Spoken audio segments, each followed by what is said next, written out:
This is your Chargers linebacker, Deion Henley, and you're tuning in with Chargers Unleashed.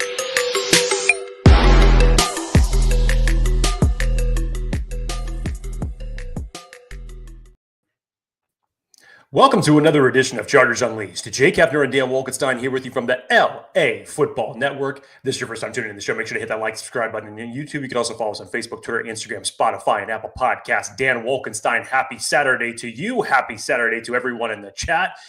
Week 2 of Chargers free agency, Dan. We were wondering last week when we did the live show after the Mekhi Becton signing to say what was going to take place, because we were still in the mix of free agency while also looking to April 24th in the NFL draft. And much like the Chargers did in the first week of free agency, middle of the week, end of the week, come up with 2 very nice signings for depth and starter capabilities in Andre James and Tyler Conklin. And obviously we're going to go over everything as it relates to that. And still with 33 days now remaining until the NFL draft, we will obviously have draft talk on this show.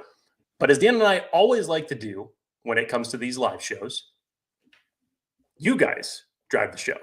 Narrative is driven by you. So any questions that you may have, get them into the chat. Let's talk some football for the better part of the next hour.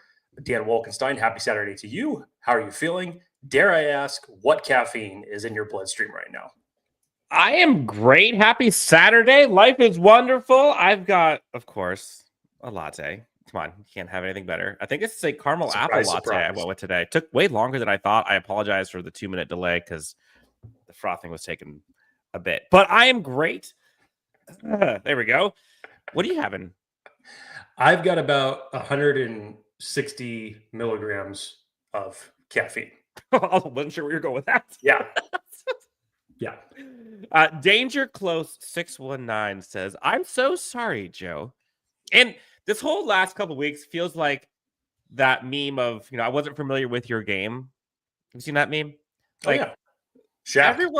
Everyone was just flaming this staff. And some people might still be, who knows? But they've told us who they are so many times, and they continue to do so.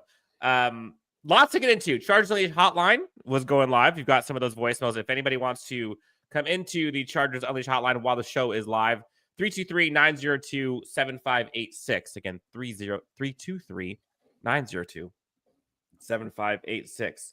Andre James, Conklin, now your latest Los Angeles Chargers free agent, signed.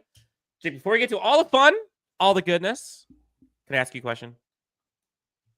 It's either going to be pay the bills or how am I doing? Let's see which one actually falls. It's a first. question. So can we please now pay the bills? Sure. Okay. Now that I know that that's the first one, BetOnline is the world's most trusted betting platform and your number one source for everything football. BetOnline has every stat, every matchup, and even live odds and spreads to bet on during the games. You think you know your stuff? Get into our $200,000 mega contest and pick 5 games against the spread every single week for your chance at weekly prizes and a share of up to $200K. When the game is over, head on over to our online casino and get on a game with blackjack or poker or on one with one of our 150 slot games. Head on over to the website today to get in on the action. BetOnline, the game starts here. So, Jake, where shall we start? Thomas Hawley, good morning. $5 donation. Thank you, Thomas. Good morning, fellas. Built up. Love what Hortiz is cooking. Some in the chat are asking for a little bit more salt and pepper with this meal. But, Jake, how's he cooking? Looks good right now. Looks like a nice stew that's mixing together that you leave on the pot for about, or maybe in a crock pot for like a 6 to 8 hour cook. Because the Chargers, what they have done with these particular signings that they have brought in over the last 2 weeks, whether it was in-house free agents, outside pieces like Andre James, Tyler Conklin, depth pieces that you needed at certain positions, everything has been set up now for the Chargers as it relates to the NFL draft, for them to seriously just go BPA every single round. And you could prioritize that however you want. I don't think that the signing of Tyler Conklin yesterday eliminates the possibility of the Chargers going tight end at 22 at all. I don't think the signing of Andre James takes the Chargers out of offensive linemen at 22 at all. Same thing goes for Najee Harris does not take the Chargers out of running back conversation at 22 whatsoever. And literally, they have set themselves up so well where you could just stack rank this down the board. Whatever the BPA option is, regardless of the round, the Chargers could go there. And when you have that type of flexibility to where you don't have to pigeonhole yourself into say, yes, we need this here. Yeah. It allows so many more possibilities. There's a comment in here talking about draft proof. Let me pull this up here. Chargers fan from the UK here says, Nicholas, looks like the draft proofing is coming along nicely, which I love that term. D-line or tight end in the first round for me, bolt across the pond. Draft proofing is almost exactly what this team is doing. And I believe they're now up to 20 free agent signings. So while folks might be saying that this Chargers team is just sitting on their thumbs, like it is quite literally the opposite. And I'm curious how many other teams have done 20 free agent signings. I don't know the number, but I bet you it's not many.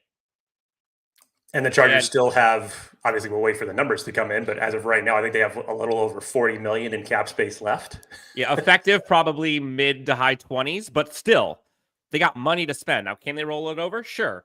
Do I think they're going to bring in some more folks on free agency, which we'll talk about here in a bit? Maybe. Yes, I do. But they've talked about this strategy of utilizing free agency to build the depth of the roster and supplementing it with the draft that you can then bring in your star-studded talent instead of paying top dollar for free agents. And at best, live up to the value, but more often than not, do not. Now, fast forward 2 weeks, Chargers have added 2 interior offensive linemen, which was arguably the most important part of this offseason. They brought in some of their talent that was on the roster last year, i.e. Elijah Molden, Troy Dye, Denzel Perryman, etc., etc., etc. Then they've added bulk, right? They brought in Najee Harris. They brought in Mike Williams to be the X outside, more physical presence on the boundaries. They've now, with Tyler Conklin, added some depth to tight end position. A lot of those quote-unquote holes that this Chargers team had, or still has, in my opinion, have been risen from a floor perspective. The worst that they are is much better than when they started. Obviously, it better freaking be. But go to the interior defensive line. Look at the cornerback room. So much has been built up for the underbelly. And some of it might be starting caliber, right? The Mekhi Becton, that's starting caliber. Andre James, I think he's going to start. You look at the Dante Jackson, the Benjamin St. Juste. I think these guys are going to be playing for starting snaps. The way that this Chargers staff has kind of come in, brought in all of this, again, not star-studded talent, but depth talent that enables them to go into the draft, like you said, Jake, and actually go BPA. And every team talks about this. Every team talks about going BPA and the idea of possibly doing it, but not every team actually can do it. They can talk you into it, but not every team can actually do it. And that's why you see teams like the Eagles who actually do it get away with it every single year. You're like, how can they possibly do this? Well, they've been set up to do it for a number of different years. But that you go back to whatever point you want to put at as far as the last 6 to 8 years. And it's literally taken them that type of accumulation through draft, through free agent signings to be able to afford themselves to do it. With the help, obviously, of 31 other teams that allow certain players to fall to them at that spot. And you're like, oh my God, they did it again. But it's been a long setup for the Eagles to be in a position to draft BPA every single round. And now when you're looking at the Chargers moves that they have specifically done, it's pretty impressive considering that the number of cap space, and as you said, Dan, 20 free agents that they have brought in. Yep. They've put themselves in a position to do this that are going to obviously make for moves for 2025 and beyond, which is great. And that's how you build a team starting at the floor. Yes. Action Dan 65, $20 donation in the morning. I love it. Thank you, Action Dan. Conklin was predicted to average $9 million a year contract. He signed with the Chargers for $3 million, $4.5 with incentives. Chef Hortiz is the emerald of the NFL. Bam! Yeah. I mean, again, value under $5 million. Like, it's just like DJ Khaled over and over and over and over and over. Another one, right? That's basically how it goes. Gary Walkwell with a $10 donation. Wow, folks are feeling kind this morning. Steve Smith said that T-Mac, a favorite of yours, is primarily another Mike Williams. Wouldn't it make sense to look at someone like Bond for wide receiver? Well, first off, I think T-Mac is a favorite for a lot of people, especially in this class. And I don't necessarily know if it's a bad thing to look for another Mike Williams, especially if you're looking for the future. But Jake, what are your thoughts on it being maybe too redundant and looking at someone like a Bond or someone else? As it relates to Bond or any other wide receiver in the circumstance, there's so many options now for the Chargers to take. Real quick, time out. Gary says, sorry, guys, confused you the guilty as charged. I'm sure that they did, and as soon as Dan says that, his video freezes up for a second, which was fantastic. So, my bad. I was just saying they confused us with guilty as charged. It's all good, but still the topic stays true. T-Mac, like I said, is probably, if he was to fall to 22, which Daniel Jeremiah had in his latest his latest mock draft, that would be the one that I would actually give serious consideration to the Chargers taking, because I think that the value for him would be there. I think in terms of giving you a dynamic presence like Tet would do wonders for Justin Herbert moving forward. And again, you have to think about it. Mike Williams is only on a 1-year contract. We still don't know what the future holds for Quentin Johnston on this team. So you have to start thinking in terms of moves that they are going to make in regards to maybe guys that won't be here come 2026. Now, as it relates to the rest of the wide receivers in this class, there's plenty of X options that you can look at. I'm a big fan of Isaiah Bond. I don't think anybody on their bingo card had Matthew Golden running a 4.29 and outpacing his counterpart. It's Isaiah Bond. That was just wild to see. Even though the time that Bond put up for his combine was a great time for a wide receiver, it just was undershadowed from the standpoint that he called his shot for what he was going to run. I really like Isaiah Bond. I think that he could be a valuable piece to any NFL offense.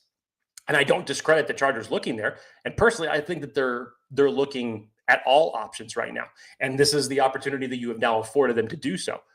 If I had to put money on the type of wide receiver that I think that they're going to go after in the NFL draft, regardless of my personal feelings on Isaiah Bond and how much I like him, I think that they're still going to go that prototypical X wide receiver, which you can find. You're going to go big. Yes, which I think that you can find by the end of day 2. Like who? Well, if we were going down the line here, let's see. I really like Pat Bryant out of Illinois. I've been a huge fan, obviously, of Trey Harris out of Ole Miss. Torrey Horton,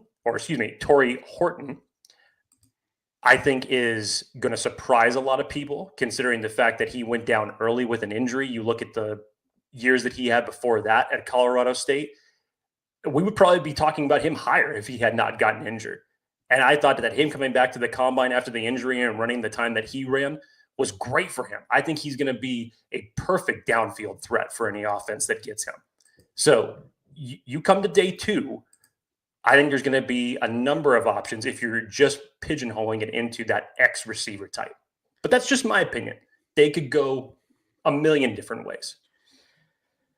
They could. And I think that's kind of the glory of this is this Chargers team can go multiple ways. Now, I kind of push back a little bit on, the idea of, well, they already have a Mike Williams. They don't need that. Like, I would argue the opposite. One, Mike Williams has a history of getting injured. Now, again, he's 2 years removed, but still. Also, 1-year contract. Also, not getting paid much. And if you can get 2 young receivers on rookie contracts that can be studs alongside Justin Herbert in that offensive line, and hell, heaven forbid, a running game, you're cooking.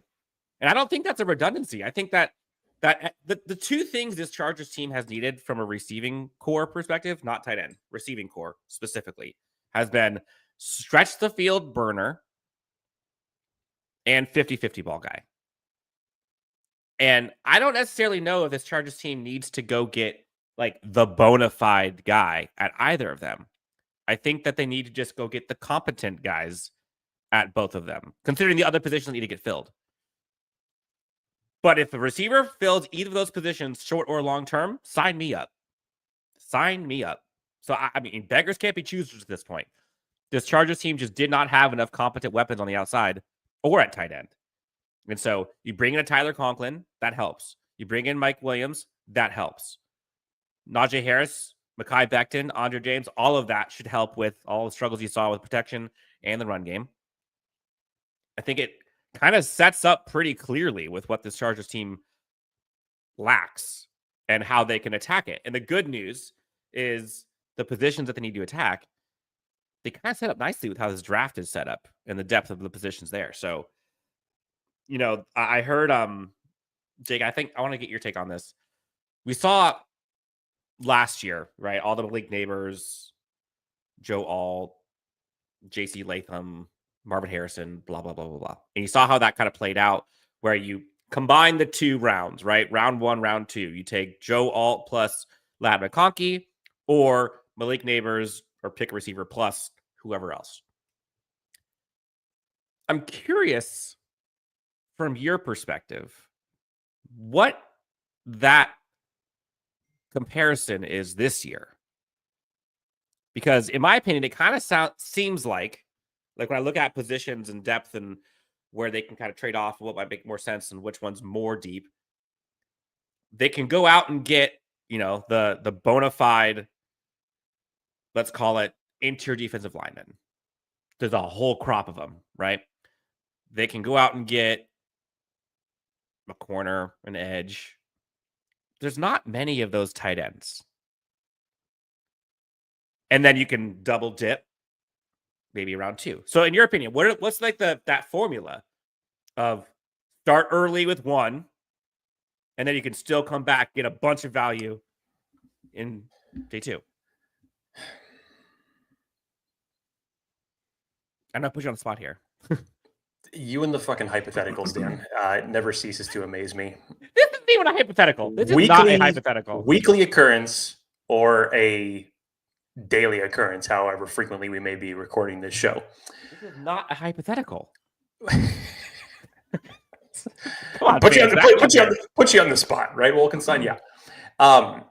First of all, you have to take into context that the scenario that the Chargers are in now, leading into the draft, much different than what they were in last year.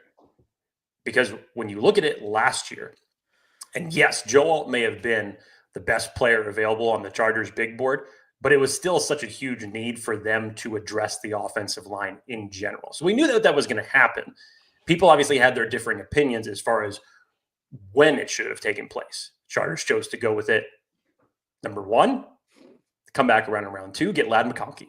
Now, if it's me in this particular draft, I still say you're going to address the trenches 1 and 2. If my gut was really telling me.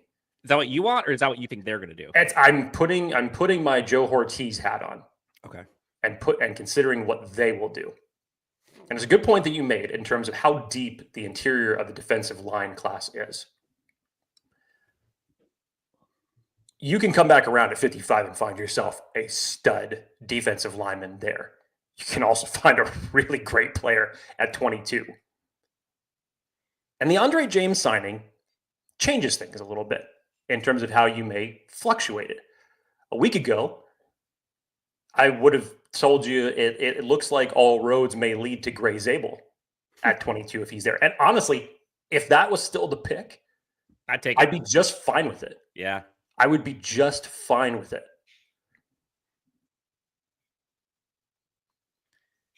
Tight end. And again, this is a very big possibility of there's still a huge chance of this not happening, considering a lot of people believe that Loveland won't be there at 22. And I understand the reasonings for that. But just always remember that every single year that we go into this, some guy that we talk about in terms of, there's no way that they're going to be there at that particular spot Mm-hmm. And then somehow they are. Someone's going to do it. There's somebody that's going to fall. It always happens. I remember when Rashawn Slater was coming out of the draft and people thought that he was going to be gone well before the Chargers made the selection. How the hell did Brian Branch go to the second round and fall into the Detroit Lions' lap? Just look to the Eagles. Everyone in the draft. There's been so many scenarios of this. Now, I'm not saying that that's exactly what's going to happen with the Colston Loveland situation, but in something to keep in mind for everybody as it relates to this upcoming NFL draft. There's always going to be circumstances like this where there's going to be some guy that falls for no apparent reason at all, and he's going to be there. And now the Chargers have put themselves in a position where you can go so many different directions. And it's probably the best case scenario given how this free agency process has panned itself out.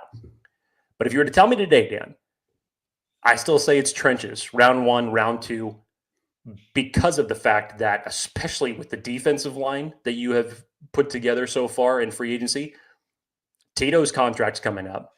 We don't know what that future is. And all 3 guys that you signed as free agents to the interior are all on 1-year deals. You got to prep that for the future. So whatever combo you want to spin it in terms of interior defensive line, round 1 or round 2, I still think it's going to be trench picks. First 2 selections for the Chargers. Fitness putting Jake on his spot. Now he's talking hypocriticals, and then he says hypotheticals. But either way, hypotheticals. I like hypocriticals. We're gonna trend that word now in the show. Hypocriticals. Can you write that down? Hypocriticals. I like that. But yeah, Jake's flipping the script, putting a hypothetical in here. But so the way I was kind of thinking about it as you were talking, because I didn't even answer my own question before I asked it. Like, what is the, I don't want to say thinnest position in the draft, but what is the position in which you can find, and again, it's hard at 22 versus 5, right? But generally speaking, which position has like a wide gap between first round talent and second round pick? And so, especially, so like 22 versus 55, I'm not talking 33 or 34. I'm talking like end of round 2. And I think interior offensive linemen, interior defensive linemen, I think that goes deep. I don't think the gap is that big there. Edge, same thing. Receiver, same thing. Running back, same thing. But you look at the positions that are, in my opinion, thin. If you want like that flex interior offensive line, like that Gray Zabel archetype, like that is thin. If you just want like a guard, you can get so many of those that go from tackle to guard or just guards. And then tight end, there's literally 4. There's probably 4 that Chargers fans in this front office probably would be like, hey, that's a starter. So I'd make an argument that there's 5. Fine. Say 7. I don't care. To get to 55. So again, so put that back to the offensive tackle and receiver discussion last year. How many tackles were great last year?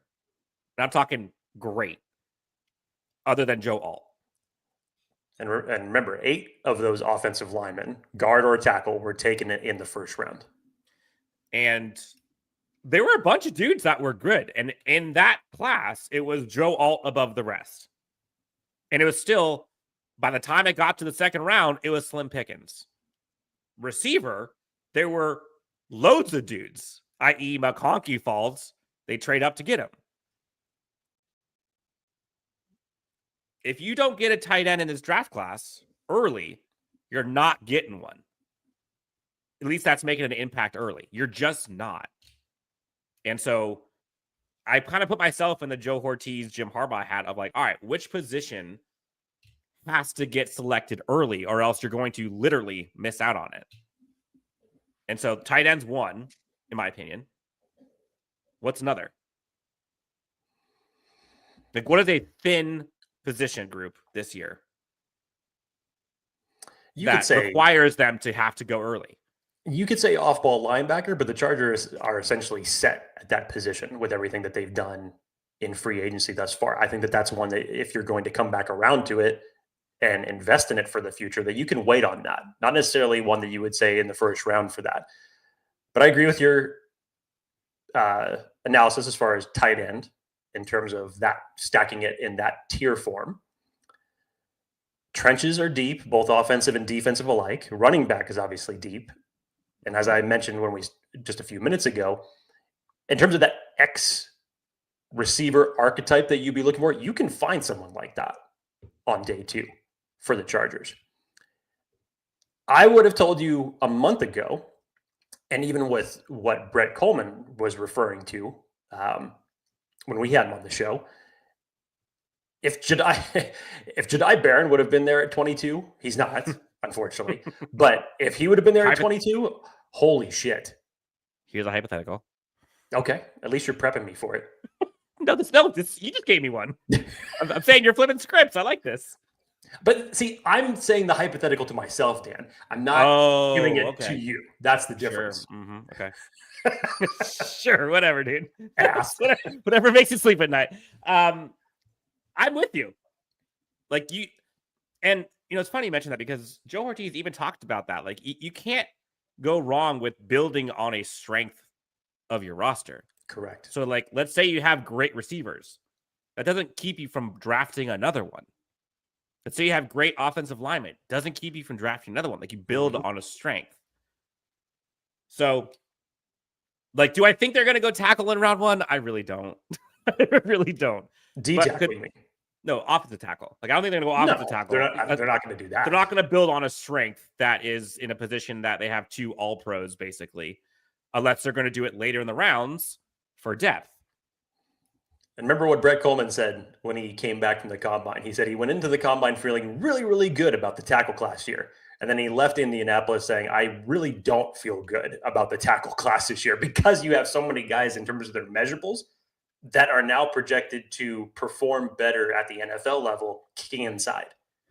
But it's a great problem for the Chargers to have because that now just adds to the group of, hell, let's just say if it was Gray Zabel at 22, you come back around in rounds 3 or 4 and you take another interior offensive lineman, hell yeah. You're starting to build an ass kicker in the trenches. Yep. Let's get to some of these voicemails, Jake. Again, 323-902. Am I getting this right? Yeah. 7586. One of these days I'm going to have that memorized. Remember the number, Dan. Yes, I apologize. First voicemail here for the Chargers Unleashed hotline. If folks want to leave a voicemail while we're live, we got another half an hour or so. Let's hear what that's to say. Quebec. Hi, my name is Leo from Quebec. Bonjour, mon nom c'est Leo du Québec. Guys. Wait, Leo from where? Quebec. No, but where in Quebec? Don't know, but it's Quebec. Keep it rolling. Happy to have him here. The question is, what is your first round pick right now? Thank you. Yeah, I still stand on it's Gray Zabel or it's Colston Loveland. I still feel like in terms of what's projected and what would be the best options in terms of the Chargers going BPA at that particular point, that would probably be it. You put it in like the second tier of options. If Kenneth Grant's there, oh my goodness, good problem to have. The Omari and Hampton conversations will never go away because it does make sense for the Chargers at 22 if he's there for sure. But if I had to stack rank those would be my top 2 in Zabel and Loveland. I'm telling you, Loveland would feed families. This fan base, good Lord. I don't see them going receiver. I don't. Maybe if T-Mac is there, but like, I don't think Tech is going to fall. I really don't. Like my heart says Colston Loveland, but my head says it's going to be interior offensive line. So I think I'm with you. I think if Colston Loveland's there, I don't think they pass up on him. I don't see how they could. Okay, I'm going to add a hypothetical here. But this is a very quick and easy one. This is number 2, by the way. Okay. Keeping track. Loveland, Zabel. Let's say they're both on the board. Who do you think they take? I would say Loveland. That's actually an easier hypothetical for me to answer. I would say it's Loveland 100%. Yeah. Okay. Rich, let's get something in the comments, Jake. Rick H Town, Derek Harmon, Yes. Yes. Yes. Yes. Yes. Kenneth Grant. Yes.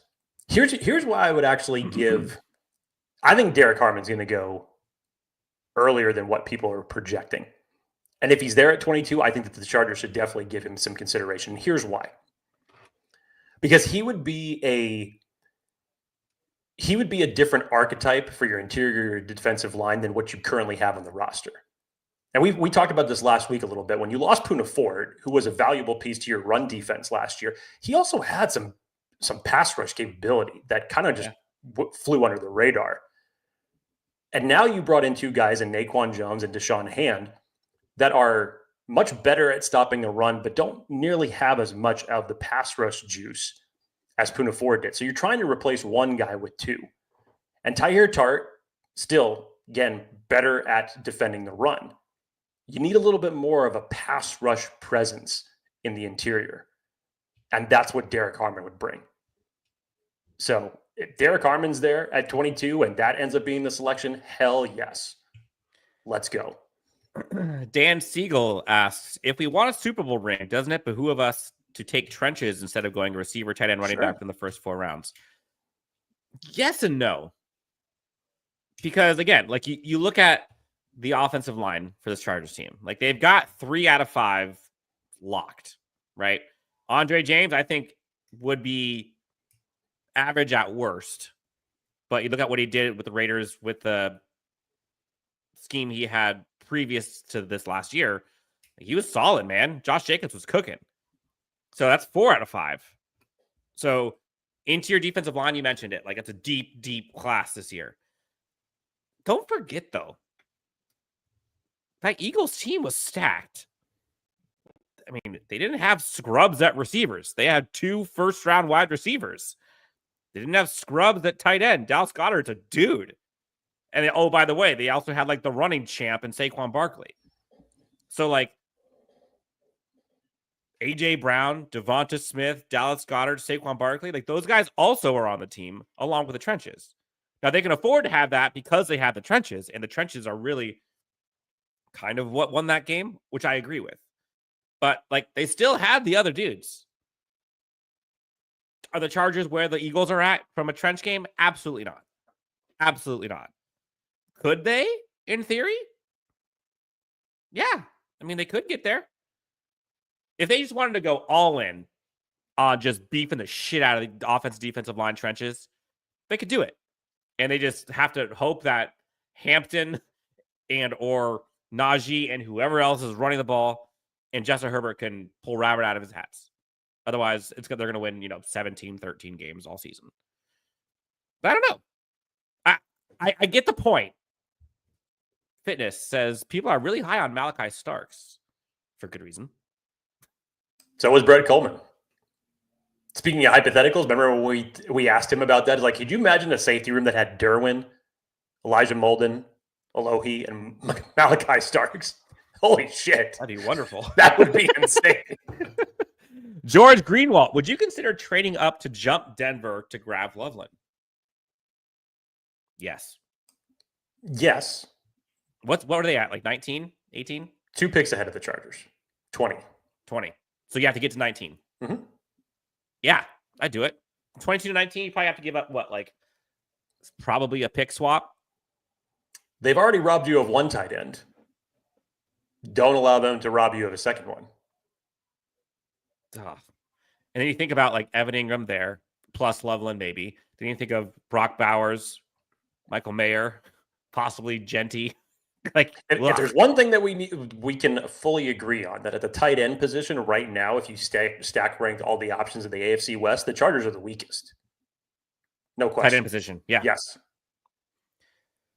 Yeah, I would agree with that. Action Dan says this is already a better team than we had last year. We haven't even drafted yet.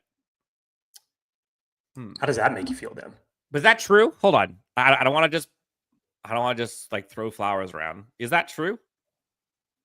I think the offensive line is better. Yes. Okay. I don't think the running back stable on paper is better. Like Gus Edwards and J.K. Dobbins was good. So as it stands right now, if you want, at best, call it a wash. Again, after the draft, maybe, but at best, right now, I'd call it a wash. Would you agree? I'd call it incomplete. And I say that similar to you because I don't think that Najee's going to be the bell cow. It's going to be a running back by committee. He's definitely going to contribute heavily into this offense. There was a reason that they went out and got him for his durability and the yards that he's been able to produce over the last couple of years. But again, it's still a 1-year deal. You're going to try to find your running back of the future in the next 33 days. Yeah. Receivers, I think you would have taken going into the season. I think you would have taken last year. I think it's actually seeing what we saw from DJ Chark last year. That's what I'm saying. I would say that it's slightly better. Yeah. But like revisionist history, sure. But going into the season, yes. Yeah, Josh Palmer, you thought was going to have a come up, finally getting his chance after Michael and Keenan Allen are gone. You didn't know Quentin was going to happen. He was pretty good. Like, there's a lot of, I don't know.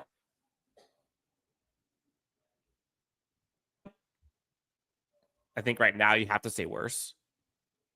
Linebacker, probably better. Corner, wash. Corner's a question mark. Corner is a question mark. Safety, better. It's an argument. But to his point, they've had 0 selections yet. Yes. So that's pretty darn good. Let me get, wow, I'm way behind. People are really questioning if it's a wash. I think he meant the running back room. Yeah. I don't know if you could say the running back room is that much better or worse right now. I don't know. I'll sit it. Wash your shorts, Dan. It's better. Yeah, I don't even know what that means. Maybe just take the term wash and throw it out your mouth. I guess. Only thing that got better was offensive line and tight end. Everything else is worse. I wouldn't even say tight end is better. I mean, again, you look back, you thought Hayden Hurst, like you thought that'd be a pretty good.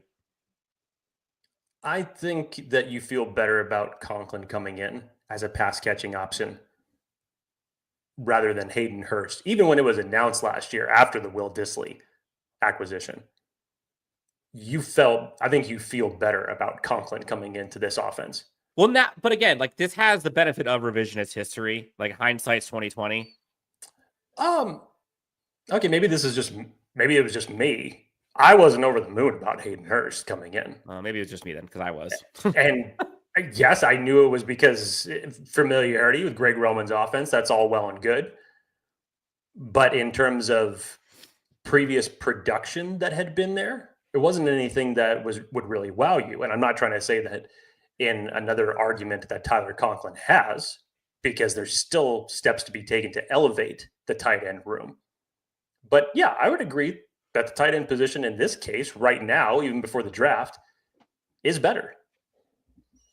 Jonathan asks, is there any way the Chargers can pick up Ratledge and Scatabo based on where they're projected?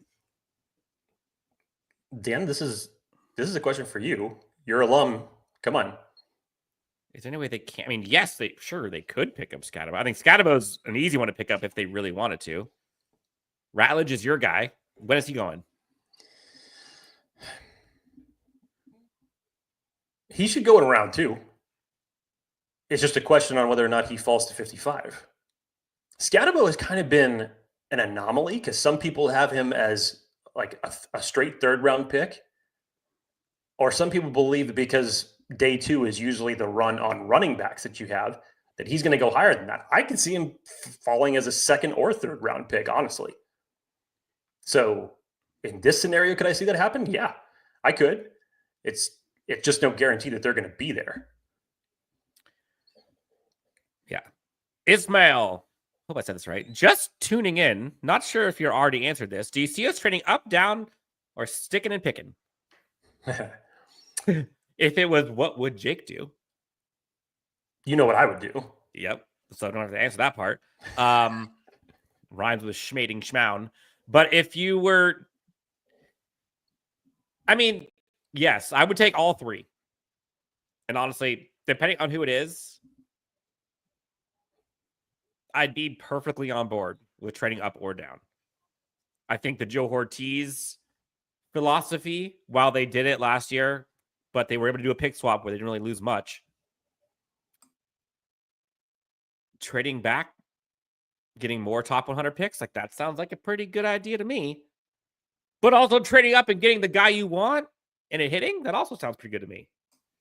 It's proven that philosophy worked last year.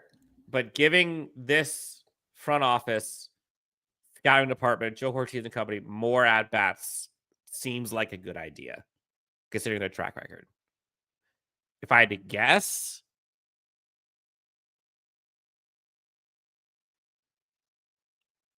oh man, that's tough. I mean, the odds are they stick and pick.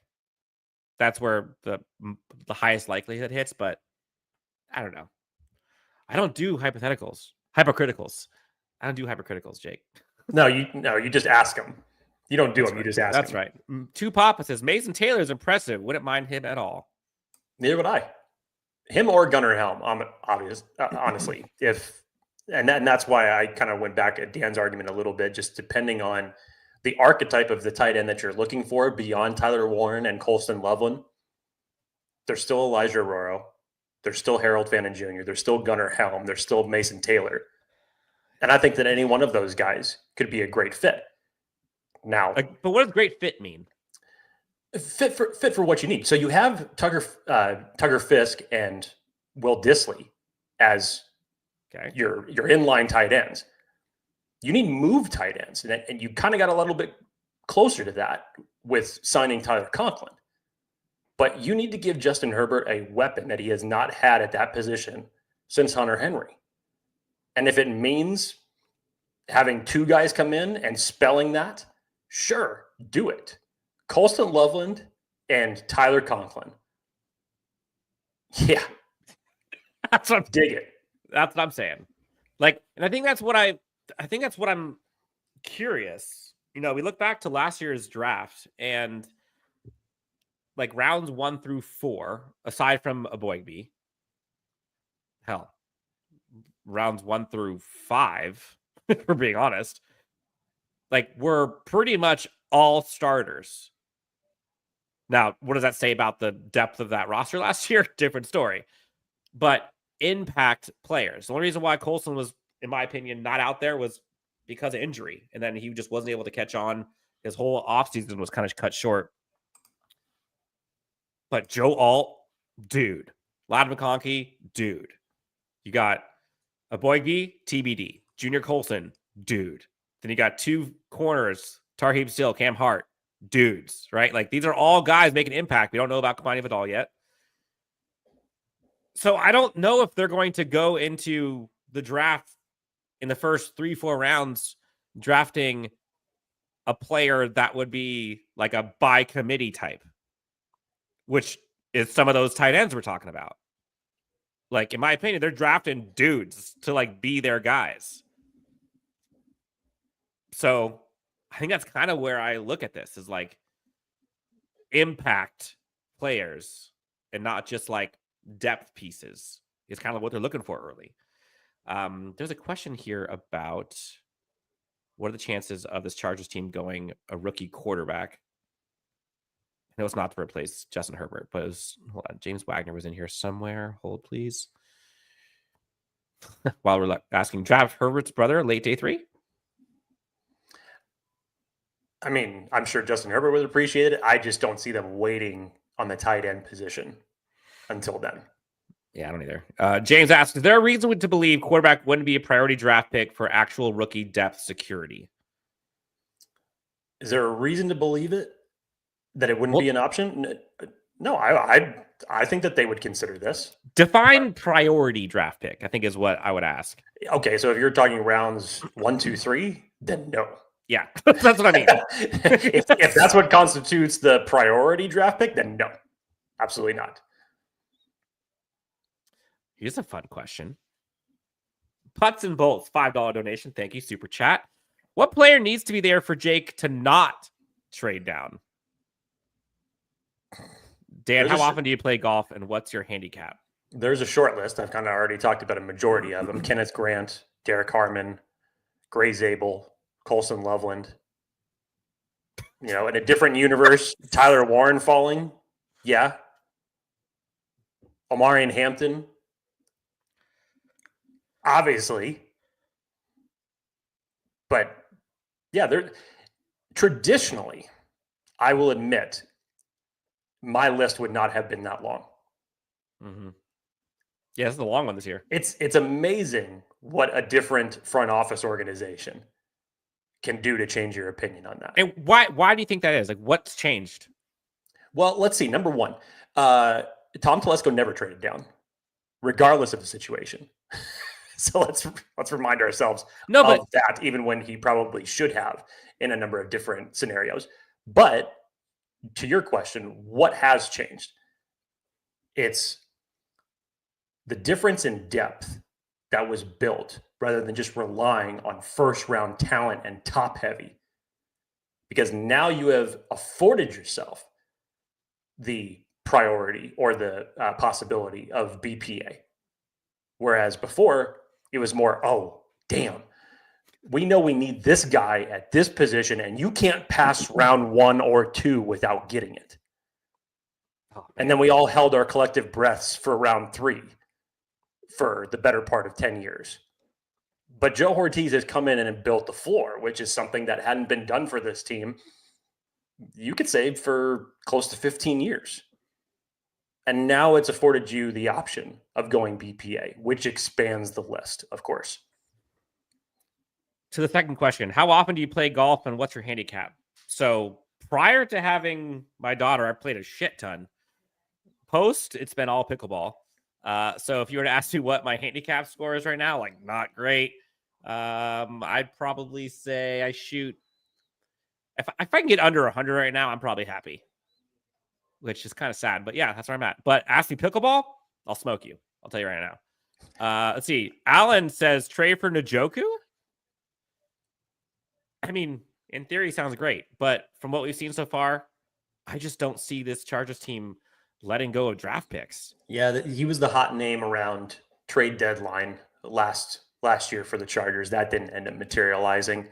And I don't think that that's going to materialize at this point either. I think if you were going to do that with as big of a name as David Njoku is for the tight end position, I think that would have happened already, honestly. Chargers with going quarterback with one of the 6th round selections. There you go. There we go. That's a priority slide. There we go. And oh, by the way, they have 4 of them and counting. So yeah. Andre says the Darius Smith on a 1-year deal is my next free agent move to help Mac. Yeah, Jake, you and I talked about this offline. Mm-hmm. I think edge veteran is the next move. Whether it's the Darius Smith, hell, it could still be into your offensive line still, but I think edge depth. Get a veteran in here alongside Mac for 1 more year. Yeah. I'm not even saying it's going to take away from Thule, but get him in here. You just need depth at that position. I think that's important. How much does Tyreek Hill, I believe it's Tyreek Hill, want? That's the question. Jake, do you think there's a chance? No. The same question was asked to us last week, and my response was, what? Has he changed his mind again? Because as soon as the season ended, he said he wanted to bail. He was putting up all of his deuces on Twitter and basically implying that he was out. And then it was like 2 weeks later, he has a conversation with the Dolphins. Everything gets squared away. He's like, no, I'm not going anywhere. Guy at this stage in his career saying stuff like that, I don't think that that's for the Chargers right now. It's not a knock on the man's capability. You would love an archetype of Tyreek Hill for what he can bring to an offense for sure. Any team would. But no. I don't think that he's going anywhere. I don't think the Dolphins are going to send him anywhere. I think they need as much help for Tua right now as they possibly can. And he's going to remain in Miami. You got folks, the local beat, that are actually talking about like drafting a quarterback over there. So I think they got bigger problems. Jake, next voicemail. Let's see what they got to say. Hey, what's up, guys? This is Matthew. Just want to say Happy morning. And just want to know, a quick question is, do you think this team will be open for finding somebody in the trade deadline during the season? Do you think that's possible this year or no? Let me know what you guys think. Thank you. Bye.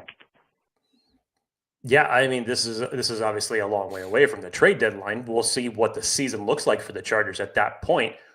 But they've already proven that they were active on the trade deadline, even though they weren't actually able to execute a trade last year. Let's remember, they were in on the Deontay Johnson trade to try to get him over to the Chargers. They tried it twice, once at the trade deadline and then once again when he was released by the Ravens. And neither situation ended up working out for them. So 100%, depending on where you may be at that point in the time in the roster, whether due to injuries or your record or wherever it may be, I think the Chargers definitely will be in play for it. Yeah, I agree, especially if they're contending. I think that's the most important part. I mean, any team wants to get better. Chargers were in it last year, didn't end up getting it, but also remember, Chargers were in it throughout the entire season.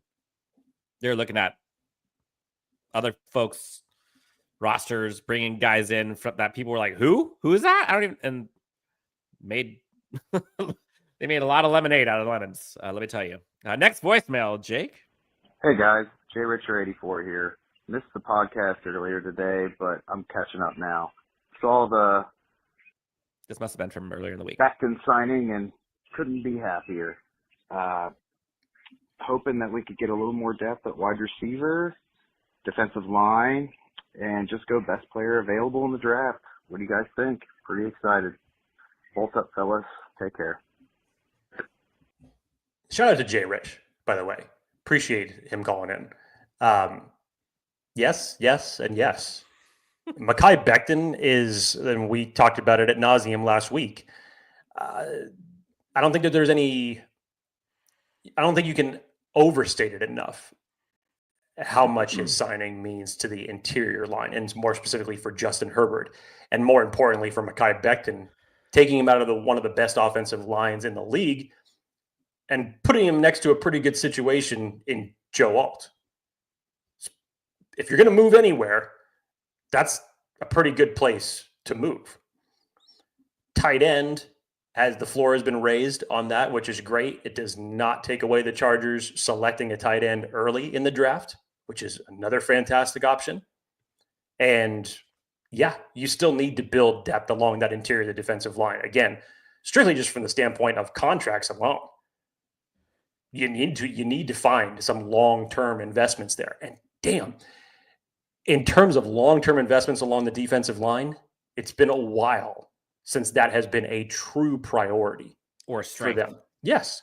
And you've been able to get away with it in certain circumstances, i.e. your Puna Fords of the world last year. But you need to find some long-term options and ones that are going to produce, not a former first-round pick out of Notre Dame. Robert S. We need Bob from Boston. Bob! Where are you? You must be really cold up there in the Northeast right now. Man, apparently we're doing lots of hypotheticals this fitness. To Papa. Jake, question. Draft Willie Lampkin and make him a fullback? Thoughts? So Willie Lampkin is, I mean, it's probably the biggest size be damned option that you could possibly make for an offensive lineman coming in the size of him. I would love to see him prove all the naysayers wrong, given his size. I really would, because it's similar to the archetype of Puna Ford. People looked at him as too short, wasn't going to be able to handle the defensive line, and he took the mantra of low man wins every time, and he was able to build an NFL career out of it, and I love it. But I would probably shift more like, first of all, I think that the Chargers are set with whatever plans they have for Scott Matlock at fullback. That's what I was saying. But if you were to take a draft prospect in this, you could say, yeah, who could come in and do something like that? It's JJ Pegues. That would be my option, just because he's done it. He's ran the ball. He can do some damage back there. Yeah, that would be where I would go. Cody Clother. Do you see any more free agent signings before the draft, or will we see the next set of veteran signings post-draft? Yeah, I do. Got a month. I'm interested to hear which positions, Dan, if any. I know you've talked about Amari Cooper previously. We talked a lot about a guy who wore number 13 for this team previously because Mike Williams talked about it. So who knows what's happening behind the scenes. I think that happens after the draft, if it happens at all. I think it'd be a wide receiver. No, sorry. Amari Cooper would be interesting. I'm curious what happens with like Amari Cooper, Stephon Diggs. But I would take Amari Cooper. And I think he just plays a lot more outside than the other guys that are available, like at a high-ish rate. And edge. I think edge is the next one that you'll probably see. I wonder what happens with Asante Samuel Jr., though. I'm surprised that he's... Last we heard was that the Bills were interested in him, but I didn't hear of anything coming of that. Hampton, Loveland, or McMillan will be the pick at 22, depending on who's available in my prediction for the 2025 NFL Draft. Any thoughts, fellas? Robert, this might be what you would do, but this is not... Well, hang on a second. I mean, two of those options you could totally see them doing.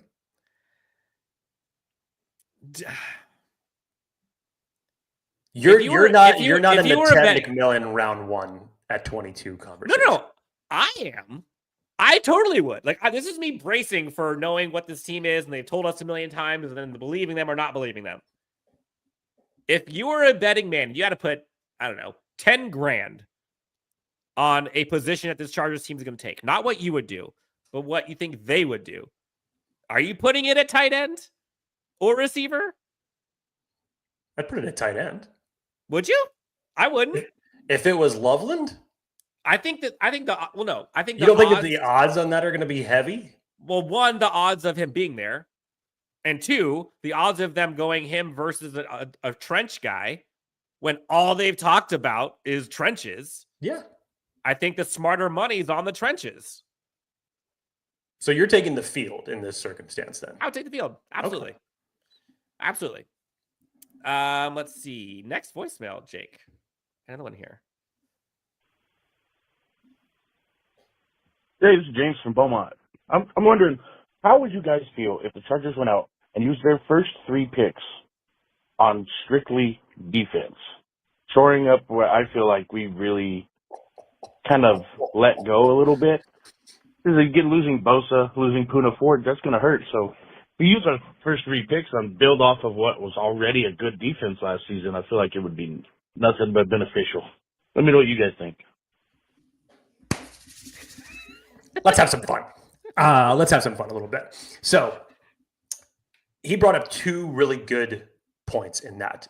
And we've kind of talked about it a little bit in terms of building the defensive line for the future.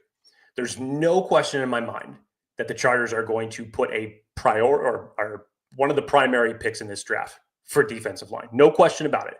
Whether it's day 1, day 2, they will come out of the end of the 3rd round with someone from this defensive line class.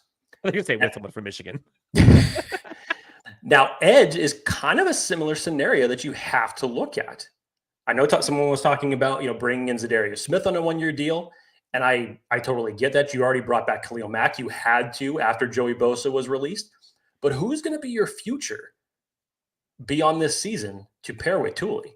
Because Mack is back for this year. Bud Dupree is back for only this year. Trayvon Morris Brash is there, but we have no idea what he's going to develop into, even though I think that he's strictly, if he was to come in for snaps right now, he's going to be strictly just third down speed rusher because that was what brought him to the dance at UCF. But you got to think long term. Who the hell is going to round out this edge group beyond 2025? And then if it was me, if we were to say mixture of the 3 rounds, as we've heard Joe Hortiz talk about on numerous occasions, you can never have enough good corners. And you just signed 2 corners in free agency, once again, both on 1-year deals. So Do I think the percentages of this happening defense rounds 1, 2, and 3? No, I don't see it as very high. However, I will say when you think about what the Chargers did last year, it was a little bit different story because they needed it. They went offense with their first 2 picks. But in the beauty part of all of this from free agency, the Chargers have put themselves in a BPA position. Would I mind if they went defense 1, 2, 3? No, I wouldn't. Fans would riot. Would it be necessarily the smart move for Justin Herbert? Also, no. So that's why I don't think that the chances of happening would be great, because you have to get some weapons for Justin Herbert. You have to fortify the offensive line. Still, you have work to do. But, oh man, in this particular draft, the possibilities of what you could find at interior defensive line, corner, and edge in your first 3 picks, it's a great question, Dan. I'm answering it. No. I know. I'm just imagining the point between like the night after day 2, if that happened. Like it would just be sheer chaos. People would have their arms up for sure. Yes. And I would totally understand why.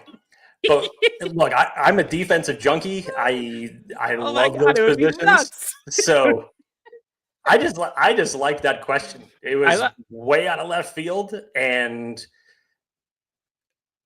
are all 3 of those positions that I mentioned going to be addressed in the draft? Yeah, I definitely think they are, for the reasons that I gave, because you have to invest in the future. But like Dan said, there would probably be a couple pitchforks and what the hell signs being thrown up in the Chargers fan base if that actually happened. TNT's Adventures to See. Yeah, this is actually what I would love. Again, what I would love, what I would do versus what Joe Hortiz would do. But yeah, they could probably do this too. Trayvon Henderson paired with Najee Harris. For those who are not familiar with that kid's game, like, go watch Trayvon Henderson. It's pairing Trayvon Henderson with Najee Harris. That's what I'm saying. That's Thunder Lightning. And giving Justin Herbert weapons. Like, Colson Loveland paired with that. That is a transformed offense in 1 year. Think about that for a second. Let's say they do this. You get Mekhi Becton, Andre James, Najee Harris, Tyler Conklin, Colson Loveland, and Trayvon Henderson. And you can argue every single one of those benefits Justin Herbert or the trenches. Plus Mike Williams, by the way. Like, that is an overhaul. That'd be wild. Alex says, if the Chargers build in the trenches and still don't give Herbert weapons. Yeah, that's what I'm saying. Like, I get it. I get it. Yeah. Matthew Gonzalez says, I would love Trey. Yes. Let's see.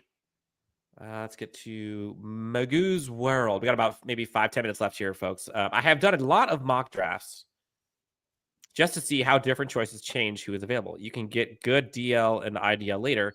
Need a receiver, tight end early in the draft. Tight end, yes. I'm not sure receiver. Again, I'll stand on it. I don't think this Chargers team needs a bona fide wide receiver. I don't. Like, they got Ladd. I think they need competent receivers to do specific things. They need a competent boundary guy, like a Mike Williams for the future, and they need a competent burner who can stretch the field. Pair those with Ladd, and I would hope like a legit tight end. Like, yeah, I think that works. I think it does. Let's see. What else? They really need an interior pass rusher too, says Catherine. Yeah. Charger Zena says, so sad. Why didn't our last GM work hard to give us backup players like Joe is doing that now? And that was something we and I talked about ad nauseum about like how thin this roster had been for years. Yep. And amazing what a different philosophy can do to that. I'll bring Benjamin Solak's article up again that he wrote. I think this was the tail end of last year, maybe shortly after Tom Telesco had been relieved. he basically just went through a breakdown of whether it was free agent acquisitions or draft picks selected under the Tom Telesco area. Actually, I take that back. It was more so of the draft picks that were selected by Tom Telesco. Outside of the selections in the first round, there were only 2 players out of that saw second contracts. That was Keenan Allen and Trey Pipkins. That is insane. Which, ironically enough, both of those players were taken in the 3rd round, and one of the worst reputations that Tom Telesco has is selecting players in the 3rd round. But that is not how you build a team. You cannot just rely on your first rounders to carry you the rest of the way. It was horrible team building on Tom Telesco's part. Let's be honest. It was absolutely horrible. And probably the best free agent signing that he made during his tenure, arguably, was Casey Hayward. That was probably the best one that he made that actually gave you a return on investment. And this team stuck with that for too long. Yes. All right. We got maybe 5-10 minutes max here. So if you want to throw in your rapid fire questions or topics to us, we'll see if we can kind of go through these as quickly as we can. But Jake, I think I want to kind of just double click for a second on like the strategy and philosophy of this free agency. And so many people were clamoring for like big ticket free agents and spending all that cash, and just burning holes in pockets. You know, we get all that. But what this Chargers team has quietly done in the volume of signings, remember, they had like 24 free agents outbound, if you will, prior to them signing anybody back. And ho-hum, they bring back Elijah Molden, Khalil Mack, Tyler Tart, backup quarterback Tyler Heineke. They bring back their punter, J.K. Scott. Troy Dye, massive special teams importance here. Denzel Perriman, which a lot of folks loved. They bring back Bozeman on kind of a depth leadership deal. And that's just the guys that they kept. And then you add in like the flurry of folks that they brought in from an external perspective. You look at the defensive line that was beefed up. Tight end, cornerbacks, they bring in 2. They bring in 2 offensive linemen. Mike Williams they bring in. They bring in a bell cow, Najee Harris, who I think, Jake, you and I probably maybe differ a little bit on how they're going to use Najee Harris. I think they're going to use him a ton. I think that's what they want to do. But that's a ton of moves, man. And they were calculated. None of these signings, none of these contracts are ones that put them little out above their skis. Like all of these, you can argue at worst were low risk deals. Like let's say any of the deals don't work out. They're not JC Jackson territory. They're not even close. The most expensive deal they have is the Mekhi Becton one. And it's hard for me to believe that a guy of his caliber is not going to be worth $10 million. I'm sorry. You saw what guys were getting this year in free agency? Come on now. Najee Harris, incentive laden, Tyler Conklin, Mike Williams, all these guys. Like that's how you build a roster, and you look for surplus value. And so for all the incoming that they were taking, snap the line to now. Like I'd say they did a pretty damn good job. Would it be? Is it the way that you would have done it? Maybe not. But Maybe is it not. the way that maybe wins championships a bit better and is more sustainable? Yeah. Some people don't like the 1-year contract thing, but I think it affords them flexibility one way or the other. That's what it is. It's playing the long game.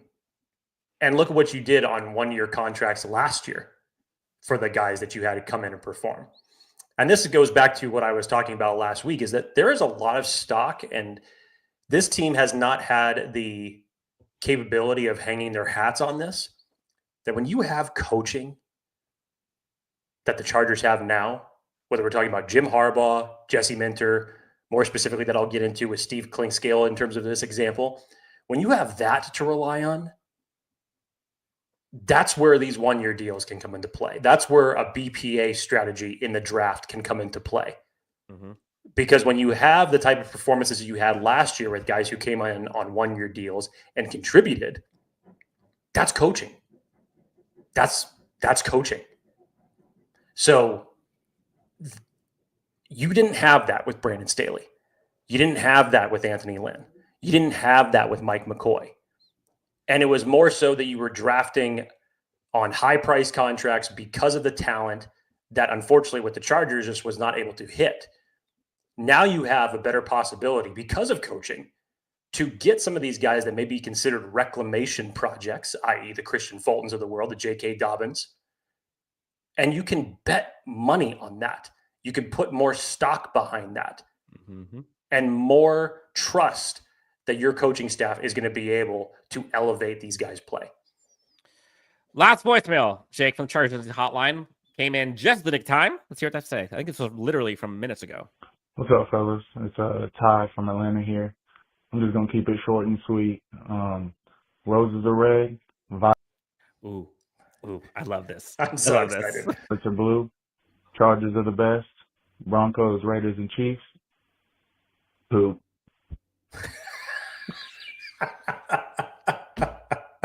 Well done. Well done. Awesome. Let's see. Alohi got a second contract again. Like this was after the fact. We're talking not day one, I believe is what it was, right? Well, it was, if you look at Alohi, he was signed in the offseason last year, right? Or was it 2 seasons ago? Okay. Ago. So I stand corrected. The last year of Tom Telesco was when he made it 2-3. But still, even saying that, that's 2 third-round picks and a 6th-round pick that saw a second contract. In the better part of a decade that Tom Telesco was there. It's, once again, not how you build up your roster properly. Dick the Kicker says, see the vision? ? Yeah, I do. Catherine says, Hortiz's free agency is no surprise when looking at the Ravens' history, which is about building a sustainable and successful roster. Sustainable is the key word there. Pammy Hamilton, hey guys, what do you think about Savion as a fit for us in later rounds? Dan, you're a big fan of Savion. This question's to you. I like him. I know folks don't like TCU. Like, I get it. But, yeah, I like him. I think he's good. I think he's a talented, versatile offensive weapon that Justin Herbert would like. We're talking Corey Linsley. Yeah, that was a fun signing. Magoo's World. I think the moves in free agency is for now. Draft is for the future. I think draft is for now and the future. But yes, I think I would agree with that sentiment. To Papa, one thing to realize is how far the direction of the team has improved under Hortiz and Harbaugh and staff. The fact we are in this position in year 2 is impressive. It's happening, folks. Dominique, greetings from Germany. Bolt up. James Wagner, love you guys. Love you guys. Love the show. Got to go pick up the wife's pizza order. Keep up the great work. Jake and Dan, you both rock. God bless. Appreciate it. And I just double-checked myself. Alohi Gilman was signed in the offseason last year during Joe Hortiz's first tenure. I thought it was last year. Was it last year? So Telesco still remains with 2. Okay. Mighty says, haha, glad y'all enjoyed my poem. Thank you. Thank you, Mighty. That was great. Pay Slater now. Only going to cost more later. Agreed. 100%. Please pay late. And I get it from his AJ perspective. Yeah, keep kicking that can. Like, you're going to get more and more and more money. 100%. 100%. Cody says, big ticket free agents have never led to success for the Chargers in the past. Yeah. I mean, if the only examples that you want to use are for Casey Hayward and Khalil Mack, that's a short list. But you go back to a few years ago when the Chargers had all that money to spend and they brought in a lot of those big name free agents. No, it didn't. I remember Derek Cox still. I will never forget Derek Cox in Tom Telesco's first year as GM. And that was one of the first free agent signings that he made. Woof. Yeah. A couple of minutes left here, Jake. Before we get to the kind of the last of the rapid fire, any topics, any thoughts you wanted to get out or respond to before flying through these last questions and comments? This is the best part of the live show, man. We go through so many topics that we cover in the better part of an hour and a half now. This is what the live show is about. So anybody with any questions, by all means, these are great. Tony, 65 years as a fan, and I am the most excited watching Coach Harbaugh. We have a good juju right now. Trenches. Think trenches. Tony, I love this. God bless you for being a fan this long. You've made it. Because us that have been following this team, at least ones that as long as I've been alive, it's been tough. I know that there was a time of heartbreak before I started watching. And times that I cannot even speak on because I didn't see it. So God bless you. Derek, why can't we sign Calais Campbell? Still solid and a good leader. We could take a day 2 defensive tackle and develop him under CC. Some reasonable, no? Yeah. Calais Campbell's taking something. He's taking something for still He's being playing able to somewhere play at his age. He's also playing somewhere too. He's definitely going to get signed somewhere. Catherine asked, when's the last time the Chargers had a legit number 1 defense tackle?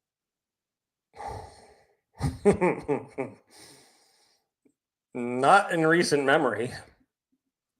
You probably have to go back to Jamal Williams. Yeah, Mike says it. 06, Jamal Williams. And that's it. You've tried to replace Jamal Williams in so many different ways since then, and you've never gotten it. Oh, that's so sad. Yeah. Jeez. And this is the type of defense where like they prioritize that. So I think it's going to happen sooner rather than later. And this is a free agent. This is a draft class to do it. Honestly. Let's see. Mighty with a $2 donation with the poem. Thank you. Appreciate that. Let's see. Delt Slater was impressive at the Senior Bowl. Can Tate play left guard? I can see the switch as possibility with a lot of these guys. Yes. I don't know. Ratledge can do it. Freak of an athlete. And then when you have Jared Wilson and Gray Zabel going off in the same group at the combine with them, the second group of the combine for offensive line was awesome to watch. Mm-hmm. Awesome to watch. Here you go. Chargers will go 12-5 this year, question mark. With this schedule, that's tough, dude. It's a tough ask for this schedule and the way that the AFC West has bettered itself as a whole. That is tough. I would love to believe that you're going to be right. That's a great way to put it. I would love to believe that you're going to be right. Yeah, I would love that too. Matthew Dahl, I don't want prime Justin Herbert to be wasted. No wide receiver. I don't want Herbert prime to be wasted. So to clarify, are you saying no wide receiver first round, or you don't want Justin Herbert's prime to be wasted because they didn't take a wide receiver? Which one is it? Or because they do take a receiver. Right, which one it is. I'm not prepared to answer this yet, but Jake, maybe you are. Who is the best route runner amongst all the receivers in the draft?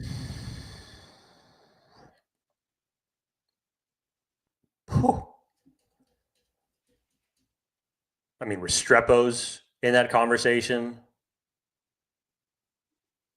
That'd be where my first inclination goes is to Restrepo. I've said to Dan on previous shows that if the Chargers didn't have Ladd McConkey on this team, we'd be talking a hell of a lot more about Xavier Restrepo, for sure.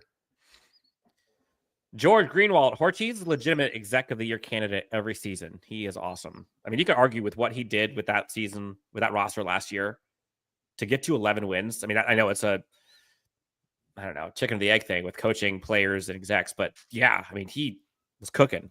And for how he was able to get the coaching staff what they wanted and or needed, like, yeah, that's pretty darn good. Hortiz is great at knowing what the fans think are missing on the team. He covers all the bases, and we got to respect it. May not be how we want it, but he gets it done. I don't think Hortiz gives two shits about what people say on social media. I think he knows more than we do what this Chargers team needs.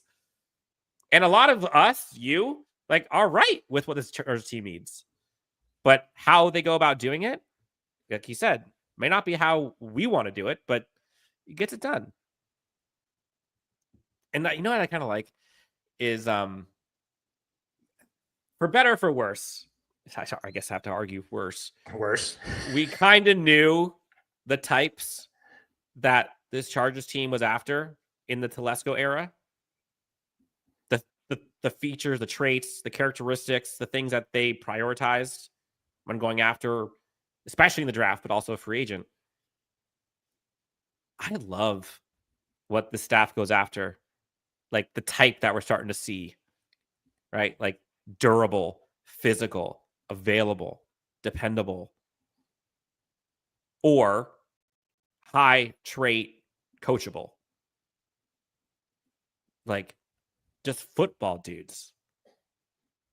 Like you take that. That's what wins, man. That's what wins. Folks answering the question. Tez Johnson as the best route runner. Matthew Golden. Got folks, people Golden's a great route runner. Igbuka, also in there. Mm-hmm. Yep. Alan says, what's the use of having 1-year prove-it deals if you prove it and don't get re-signed like Ford and J.K. Dobbins? I will admit, and we've heard a lot of people say this exact same thing. That's one I think that the Chargers let get away. And who knows, do I believe that the Chargers wanted Puna back? Yes. I don't believe they just said, goodbye. He was invaluable to that interior of the defensive line last year. But Puna Ford got himself a great deal. And yes, numbers-wise, you would think that the Chargers would have been able to make something out of that. And I wish that they did. I wish that they could have. And I've told Dan this. I've been in the camp that I felt that I was in favor more of the J.K. Dobbins signing a second deal with the Chargers than going out and getting Najee Harris. Strictly because, number one, I felt that J.K. earned it.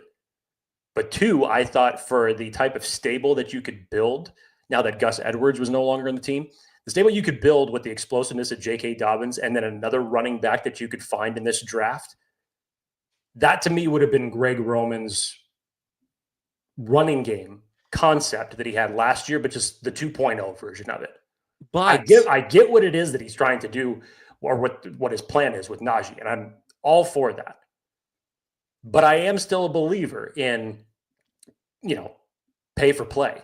And I thought that J.K. Dobbins, coming back off of an injury, and what he was able to add to lift to the running game when he was obviously in, was valuable. But when you look at the reasons that Najee Harris had come in, you also kind of understand the reasons why they chose to go in a different direction. I really like J.K. Dobbins, and I would love for him to be back. But, I think the sad and unfortunate truth to this is when he's on the field, he's great. But if you hear all the acronyms, there every day, the best abilities, availability, all that jazz, these guys want folks on the team that they can trust to be out there and have a high likelihood of being out there. And if you had to stack rank, put one next to the other, and which ones that they value more and all the traits between Najee Harris and J.K. Dobbins, they chose Najee. It might not be what you do, but that's how they operate. That's how they operate. And now, can they go get someone that could be a J.K. Dobbins archetype in the draft? Absolutely. But I mean, there is some level of feeling, right? I love the J.K. Dobbins story, and he's fantastic. But is he dependable? Can you bank on him being available for 15 games a season? I think you know the answer. So that's me. Anything else, Jake? Am I missing anything? I don't think you're missing anything. This is what we do these live shows for, and it's a lot of fun. Dan, I think it's time if we needed to tease anything. We're 33 days away from the NFL draft. I think it's time for some top 10 position list. Oh, finally. Yeah, it's about time. I think we're in the heat of everything. The evaluation process with the combine and all-star games are gone. The pro days are still going on. But I think we have a pretty good idea where certain positions are going to be. Now, I will admit, when we get to the running back and the interior defensive line episodes, holy shit. Spoiler alert, that's not the positions we're going to start with, because that's a tough list to stack rank. And you better believe that there's going to be some honorable mentions in there with how deep both of those classes are. 33 ways a day from draft. That's how it came out initially. 33 ways a day. Hypocriticals and 33 ways a day. That's what's happened today. If we could sum up this episode, hypocriticals and 33 ways a day. And what I love about the way that we do things here, Jake, is for better or worse, we do our top 10 ranks for the Chargers, not just top 10. And so when you inevitably see names, you're like, how the hell is blankety blank blank not on your top 10 list? And we will preface that again before we even start reading off the list when we do the episode. We may have to preface that 3 or 4 times in the episode while we're still doing it. Yep. So, but be prepared. Yeah, I'm super excited for that. And to your point, Jake, these live shows are the best. They're so much fun. I hope we got to most, if not all, of the questions and comments and thoughts and topics that you guys and gals wanted. Appreciate all of you. Enjoy the weekend, by the way. Jake, my coffee is almost done. Is your 125 milligrams of special sauce? Historically, this would have been gone maybe about a half hour ago. I still got about 3/4 of this left. So you guys kept me busy. Jake, you guys kept me talking. Finish it. Come on. We got to finish it. I want to see you text me in 30 minutes after you finish this. I just, have Bugs Bunny just jumping all over the walls. Oh, man. Yeah, very fun episode. Appreciate all of you, all the comments, thoughts. Chargers, again, they've been calculated, and they've got 20 dudes and counting in free agency this year. And look, at the end of the day, I think it's important that this Chargers fan base recognizes the greatness that is Joe Hortiz and the experience that he has. 33 ways a day away, Jake. 33 ways a day.